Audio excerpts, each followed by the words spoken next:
Բացի նրան, որ մենք պետք է մեր անվտանգությունը ամրապնդենք գործընկերներ ունենալու համար, նաև աշխարհաքաղաքական կշիռ ձեռք բերելու համար, մենք պետք է ներքին մեր կայունությունը ապահովենք, կայունությունը եւ համերաշխությունը։ Այդ կոնֆլիկտները, որոնք ուտում են մեր հասարակությունը ներսից, մարդիկ օգնել են սրանից։ Սրան պետք է ուղղակի վերջ տալ։ Եվ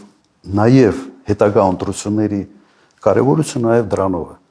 Մենք ընտրելու ենք մի իշխանություն, որը փորձելու է այդ համերաշխությունը ներսում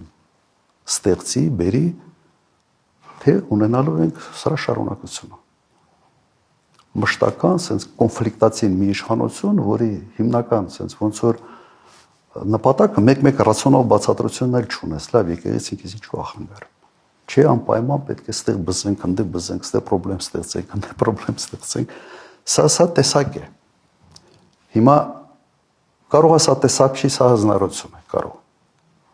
Բայց սա տեսակ է, թե հանրությունը մենք իմանալու ենք իշխանափոխությունից հետո, եթե մեր ժողովուրդը ուզում է իմանալ ճշմարտությունը, որն պետք է իր ընտրությունը ճիշտ անի 26 թվականին։ Այս չարությամբ լցված իշխանությունը չպետք է իշխանություն լինի։